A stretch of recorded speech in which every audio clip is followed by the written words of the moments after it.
सारे जहां से अच्छा हिंदुस्तान। जैन फ्रेंड, आज हम बात करेंगे, आप यहाँ पर देख सकते हैं क्या, तो बोले भारतीय संविधान, बोले तो इंडियन कॉन्स्टिट्यूशन के बारे में बात करेंगे। आपको इंडियन कॉन्स्टिट्यूशन से रिलेटेड 5 टॉपिक बता चुके, 5-6 टॉपिक। पहला संवैधानिक विकास, बोले तो कॉन्स्टिट्यूशनल डेवलपमेंट, उसके बाद आपको बता चुके हैं संविधान सभा, बोले तो कॉन्स्टिट्यूशन असेंबली, उसके बाद आपको संविधान की प्रस्तावना, बोले तो प्रीएम्बल ऑफ कॉन्स्टिट्यूशन। फिर आपको बता चुके हैं विदेशी स्रोत के बारे में, अर्थात संविधान के विदेशी स्रोत, बोले तो फॉरेन रिसोर्सेस ऑफ कॉन्स्टिट्यूशन। उसके बाद आपको बता चुके हैं फीचर ऑफ कॉन्स्टिट्यूशन, अर्थात संविधान की विशेषताओं के बारे में। और लास्ट में हम पढ़ेंगे संविधान से रिलेटेड कुछ प्रमुख बिंदुओं के बारे में। ये टॉपिक आपको बता चुके हैं।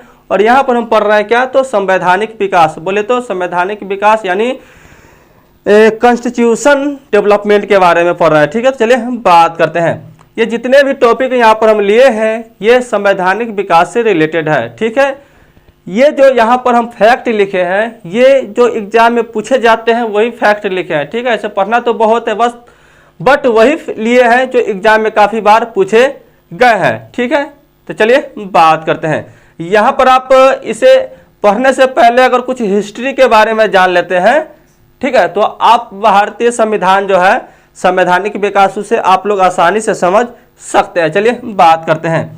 पहले जो भारत था, इंडिया, वो आपका ब्रिटिश राज और देसी राज। जब अंग्रेज भारत में आते हैं, ठीक है, व्यापारी करने के उद्देश्य से, तो उस समय क्या होता है, ये अपना धीरे धीरे वर्चस्व बढ़ाने लगता है ना, अर्थात अधिकार बढ़ाने लगता है। किसकी मदद से, तो सैन्य की मदद से, अर्थात जो है सैन्य के मदद से, सैन्य अर्थात सैनिक के मदद से। ठीक है ना, सैनिक के मदद से अपना वर्चस्व स्थापित करने लगता है, अनुशासन करने लगता है।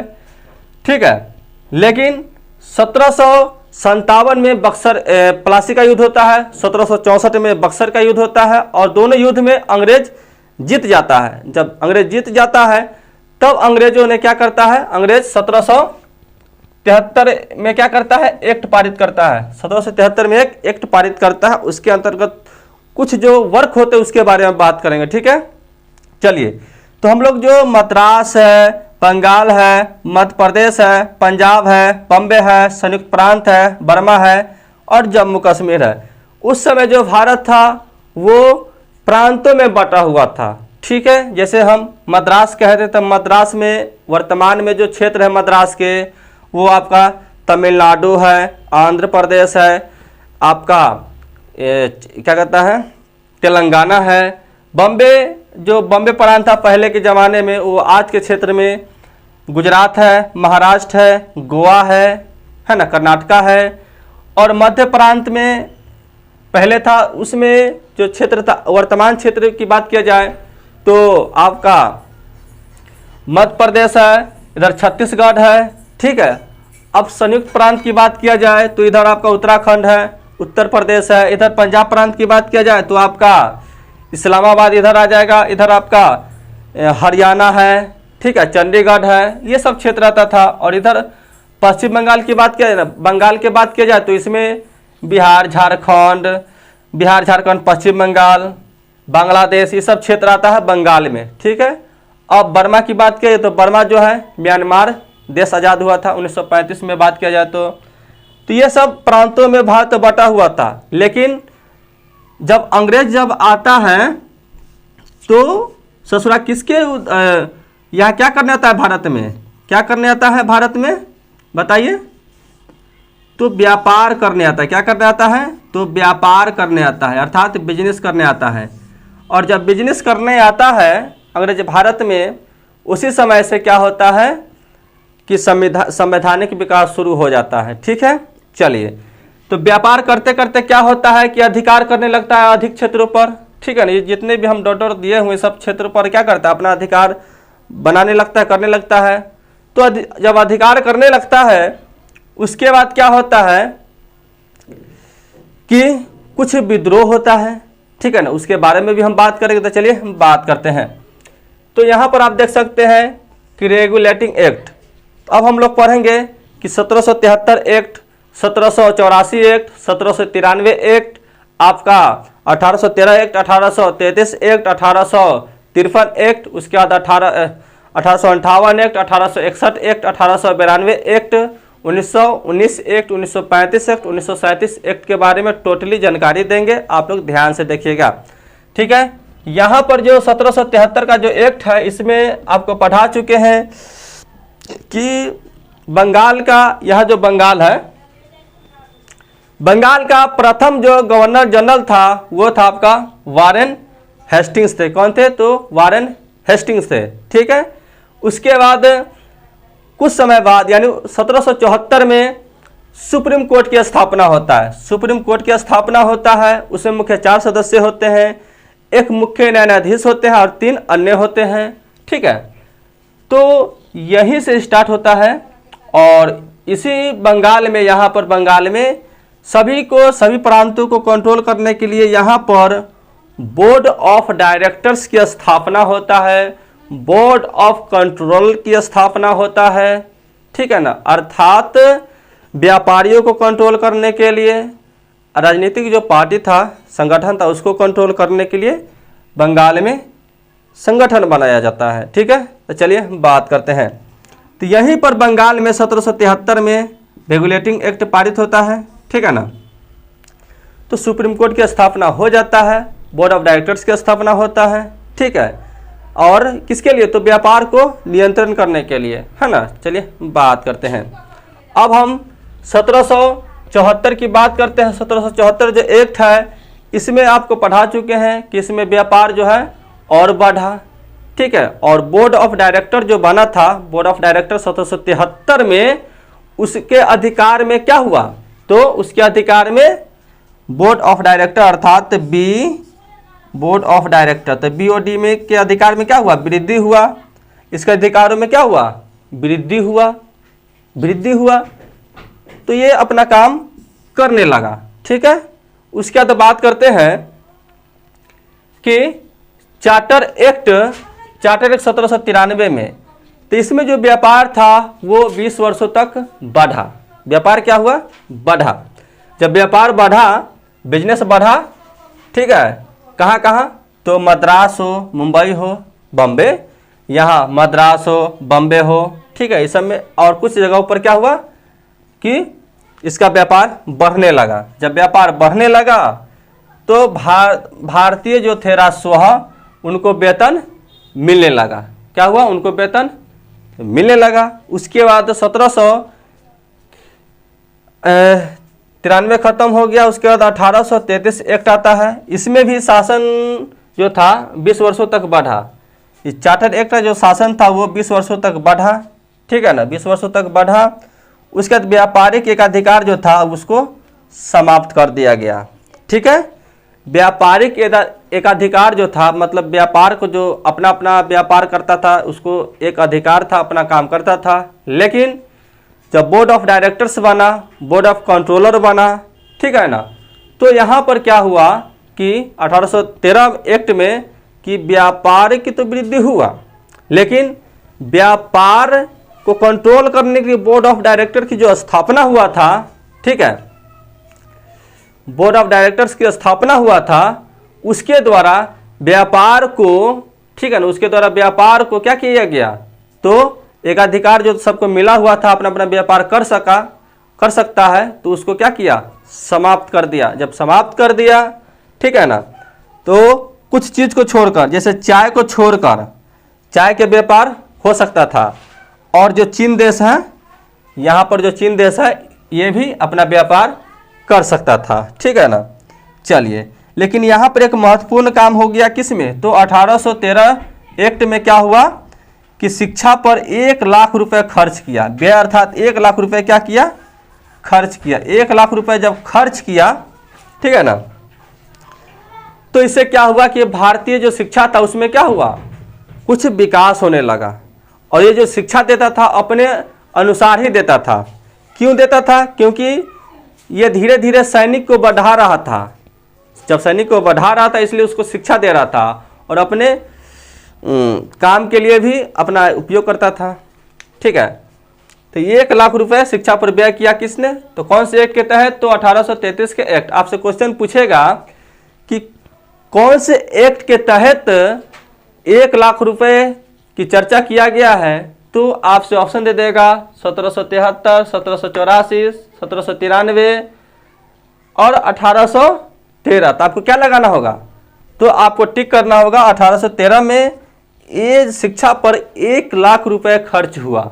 ठीक है, अब हम बात करते हैं यहाँ पर, आप लोग ध्यान से देखिएगा कि 1833 के जो एक्ट है, चार्टर एक्ट 1833 की, इसमें भी शासन जो था 20 वर्षों तक बढ़ा, है ना। अब यहाँ पर जो था कि व्यापारिक एकाधिकार किसके होगा? बोर्ड ऑफ डायरेक्टर जो था, बोर्ड ऑफ डायरेक्टर्स, उसको क्या किया? पूर्णतः समाप्त कर दिया गया। क्या किया गया? उसे पूर्णतः समाप्त कर दिया गया और सब अपना व्यापार करने लगा, है ना। फिर यहां पर हम बात करते हैं तो भारत का गवर्नर जनरल का सृजित हुआ, अर्थात पहले था बंगाल का गवर्नर जनरल वारेन हेस्टिंग्स। अब यहां पर 1833 में क्या होता है कि भारत का गवर्नर जनरल बनाया जाता है। भारत का गवर्नर जनरल बनाया जाता है और किसे? तो लॉर्ड विलियम बैटिंग को बनाया जाता है। लॉर्ड विलियम बैटिंग को बनाया जाता है। ठीक है, अब बात करते हैं यहाँ पर कि दास प्रथा गैर कानूनी बताया जाता है और दास प्रथा को क्या किया जाता है? समाप्त किया जाता है। क्यों? क्योंकि पहले जो था जब विवाहित जो जोड़ा था उसमें से अगर पति का मृत्यु हो जाए तो पति के साथ साथ पत्नियों को भी जलाया जाता था, तो अंग्रेजों को अच्छा नहीं लगता था। इसलिए कहा अंग्रेजों ने कि जो दास प्रथा है, दास प्रथा ये गैर कानूनी है और इसे क्या किया? समाप्त कर दिया। अंग्रेजों ने क्या किया? समाप्त कर दिया और कहा कि जिसके भी अगर पति मर जाता है तो उसके साथ स्त्रियों को नहीं जलाया जाएगा और नहीं जलाया जाएगा, और जो स्त्री है उसको पुनः विवाह किया जाएगा।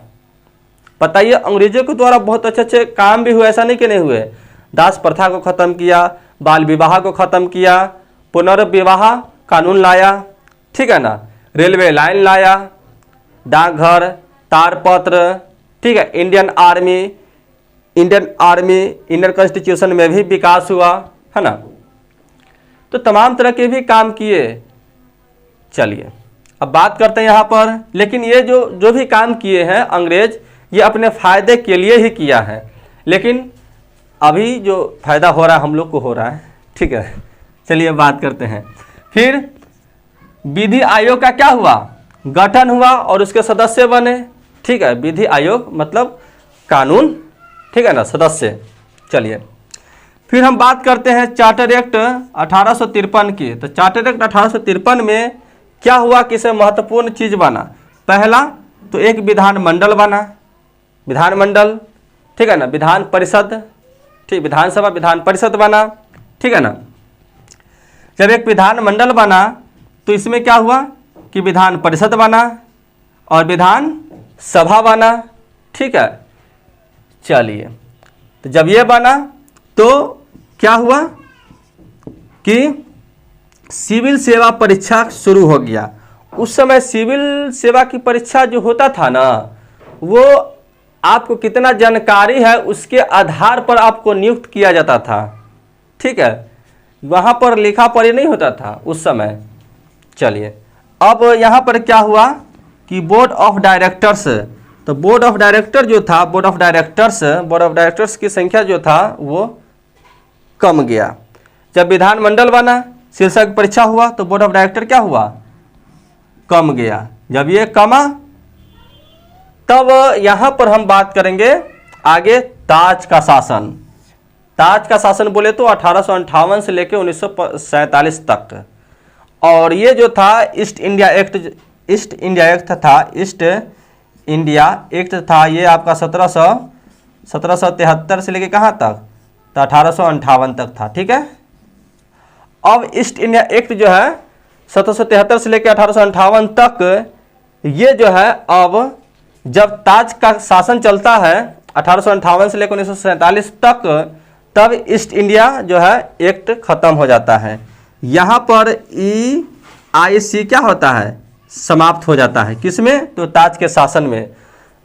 भारत शासन एक्ट लागू होता है 1862 58 में जब लागू होता है तो यहाँ पर भारत का वायसराय बनता है। ठीक है, चलिए, तो भारत शासन एक्ट लागू होता है 1858 में एक्ट में।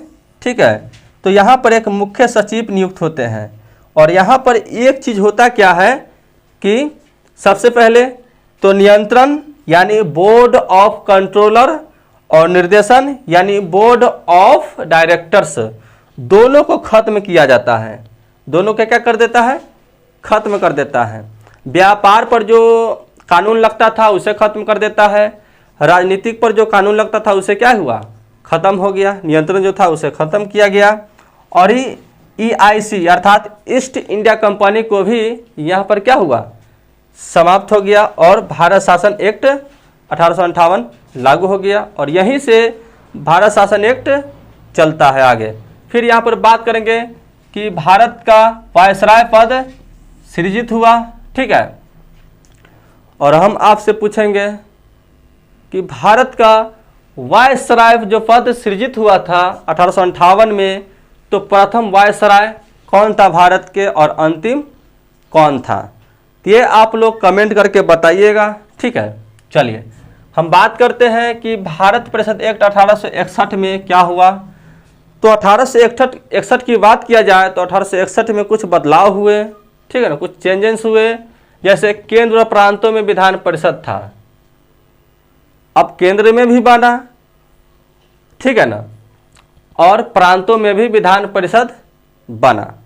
ठीक है, उसके बाद वायसराय जो बना था 1858 में, उसका जो कार्यकारिणी था उसे क्या हुआ? और बढ़ा दिया। ठीक है ना, क्या हुआ? कार्यकारिणी को वायसराय का जो अधिकार था उसे क्या किया? बढ़ा दिया। फिर आता है 1892 में। ठीक है ना, 1892 का जो एक्ट है ये परिषद एक्ट है। ठीक है ना, आपका 1892 हो, ठीक है ना, या 1819 हो, या आपका 1809 हो। ठीक है ना, ये सब जो है भारत परिषद अधिनियम के अंतर्गत आता है। ठीक है, हम बात करते हैं यहाँ पर 1812 में। तो यहाँ पर निर्वाचन पद्धति की शुरू हुआ, अर्थात यहाँ पर क्या हुआ कि निर्वाचन शुरू हो गया। ठीक है, और यहाँ से जो रफ्तार पकड़ा संवैधानिक विकास का, कहाँ से? तो यहीं से रफ्तार पकड़ता है। उसके बाद बजट पर बहस करने भारतीयों को आज़ादी दिया गया कि आप बजट जो तैयार होता है उस पर आप बहस कर सकते हैं, प्रश्न पूछ सकते हैं। प्रश्न भी पूछने की आज़ादी था और बहस करने की भी आज़ादी था। किस पर? तो बजट पर। ठीक है, जो बजट आप लोग तैयार होता है। ठीक है, अब बात करते हैं भारत शासन एक्ट 1919 में। जब भारत शासन एक्ट 1919 जब लागू होता है तो इसमें गजब हो जाता है। ठीक है ना, इसमें क्या होता है कि 1919 में अंग्रेजों द्वारा जालियांवाला बाग हत्याकांड हो जाता है। रॉलेट एक्ट पारित होता है। ठीक है ना, पार्लियामेंटो सुधार आता है उसी की वजह से। ठीक है, नरसंहार होता है बहुत बड़ा। 9 अप्रैल 1919 को जलियांवाला हत्याकांड शुरू हो जाता है। तो इससे क्या होता है कि अंग्रेज काफ़ी थोड़ा डर जाता है। ठीक है ना, क्योंकि अंग्रेजों को पता था कि 1857 में, है ना, 1857 में जब विद्रोह हुआ, ठीक है ना, मंगल पांडे द्वारा दिल्ली से, ठीक है ना, यहाँ पर दिल्ली से मेरठ में जब विद्रोह किया तो कहा कि भारतीय अगर विद्रोह करने लगे तो हम लोग की शक्ति जो है छिन्न हो जाएगा, है ना, कमज़ोर हो जाएगा। ये सबको पता था अंग्रेज को। तो यहाँ पर क्या हुआ कि 1857 में मंगल पांडे द्वारा क्या होता है कि विद्रोह होता है, अर्थात प्रथम स्वतंत्रता आंदोलन शुरू कर देता है भारत को स्वतंत्र बनाने के लिए। फिर 1885 में क्या होता है कि कांग्रेस की स्थापना होता है। कांग्रेस की जब स्थापना होता है फिर अधिवेशन होता है। फिर आगे बढ़ते हैं तो 1905 में क्या होता है कि बंगाल का विभाजन हो जाता है। यहाँ पर बंगाल का विभाजन हो जाता है। बंगाल पश्चिमी बंगाल, इधर पूर्वी बंगाल, इधर पश्चिमी बंगाल, तब पूर्वी बंगाल को बांग्लादेश बनाया गया और पश्चिमी बंगाल को भारत की राज्य बनाया गया, है ना। फिर आगे बढ़ते हैं तो 1906 में मुस्लिम लीग की स्थापना होता है। फिर 1907 में जो होता है सूरत का विभाजन होता है कांग्रेस द्वारा, अर्थात गरम दल नरम दल अलग बढ़ जाता है, ठीक है ना। फिर आगे बढ़ते हैं तो 1911 में दिल्ली राजधानी बनता है। फिर आगे बढ़ते हैं तो 1915 में ले ससुरा, गांधी जी जब भारत आ जाते हैं, ठीक है ना। तो जब 1915 में गांधी जी भारत आते हैं ना, उसके बाद जलियांवाला हत्याकांड होता है 1919 में, ठीक है। चलिए, तब यहाँ पर क्या होता है, जब होता है तो यहाँ पर प्रत्यक्ष चुनाव होता है, डायरेक्ट चुनाव होता है। घबरा जाता है अंग्रेज सब, तो सोचता है कि अगर चुनाव नहीं करवाएंगे और सुधार नहीं करवाएंगे तो ससुरा हमारा पर धावा बोल देगा, है ना। चलिए, तो यहाँ से भारत शासन एक्ट 1935 लागू होता है, ठीक है। सिर्फ किसके लिए, तो भारत के लिए लागू होता है ना, भारत के पक्ष में बात करने के लिए। तो यहाँ पर क्या होता है कि संविधान सभा का ब्लूप्रिंट तैयार होता है, ठीक है। संविधान सभा पढ़ रहे हैं ना हम, तो यहाँ पर ब्लूप्रिंट तैयार होता है और ये तो आप समझ गए। फिर यहाँ पर हम बात करते हैं तो यहाँ पर हम बात करेंगे, ठीक है। तो यहाँ पर हम बात करेंगे कि 1946 में सबसे पहले हम बात करते हैं कि 1940 में, 1942 में और 1946 में अंग्रेजों द्वारा मतलब संविधान सभा का जो होता है सुधार करने के लिए, चाहे संविधान बनाने के लिए कई तरह के प्रस्ताव पारित होता है। जैसे कि 1940 में अगस्त प्रस्ताव, ठीक है। 1942 में क्रिप्स मिशन, फिर 1946 में, ठीक है ना। 1946 में क्या है बताइए। चलिए, 1946 में जो है आपका कैबिनेट मिशन, क्या होता है, कैबिनेट मिशन भारत में आता है और यहीं से संविधान का निर्माण प्रारंभ हो जाता है। तो 9 दिसंबर 1946 को प्रथम बैठक होता है संविधान सभा के और उसके अस्थायी अध्यक्ष जो बनाया जाता है डॉक्टर सच्चिदानंद सिन्हा को बनाया जाता है, ठीक है। केंद्र में यहाँ पर बैठक होता है, ठीक है ना, केंद्र में। चलिए, तो यहीं पर 1947 में गठन होता है, ठीक है ना। चलिए, तो यहाँ पर 1900 कैबिनेट मिशन का गठन हो जाता है और फिर 9 दिसंबर पहली बैठक, फिर 13 दिसंबर को दूसरी बैठक, ठीक, 11 दिसंबर को दूसरी बैठक और 13 दिसंबर को तीसरी बैठक होता है संविधान सभा के और अंतिम बैठक जो होता है 24 जनवरी को होता है, ठीक है। अब हम बात करेंगे यहाँ पर कि जब ब्लूप्रिंट तैयार होता है संविधान सभा के तो उसे मिनी संविधान कहा जाता है। जब मिनी संविधान कहा जाता है तो इधर आरबीआई के भी साथ में स्थापना हो जाता है, भारतीय रिजर्व बैंक ऑफ इंडिया की भी स्थापना होता है। कब, तो 1935 में होता है और उधर संविधान सभा का गठन हो गया। इधर अपना एक्ट पर एक्ट लगाता है अंग्रेज और उधर भारतीय द्वारा क्या होता है, संविधान सभा का गठन होता है जुलाई 1946 में, ठीक है। जब गठन होता है तो फिर धीरे धीरे विकास होता है। फिर 11 दिसंबर 1946 में डॉक्टर राजेंद्र प्रसाद जो है अस्थायी अध्यक्ष बनते हैं, ठीक है। उसके बाद संविधान निर्माण जो है वो किसके हाथों में चला जाता है, तो डॉक्टर भीमराव अंबेडकर के हाथों में चला जाता है और नेहरू द्वारा उद्देश्य प्रस्ताव जारी होता है। उसके बारे में आगे बात करेंगे, ठीक है।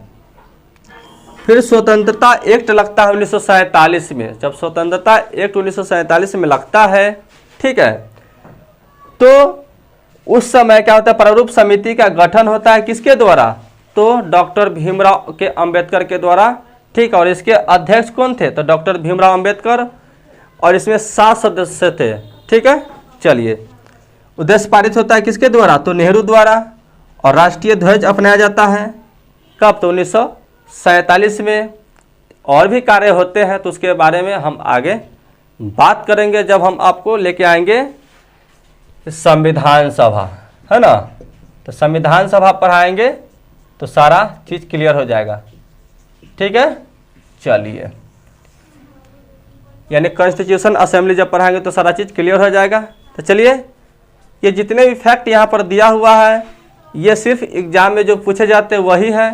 और भी हम पढ़ सकते हैं, बट पढ़े उतना ही जितना एग्जाम में पूछे जाते हैं। बाकी ये मेरा मेहनत आपको कैसा लगा आप लोग बता सकते हैं। फिर मिलेंगे नेक्स्ट वीडियो में, जब तक के लिए जय हिंद।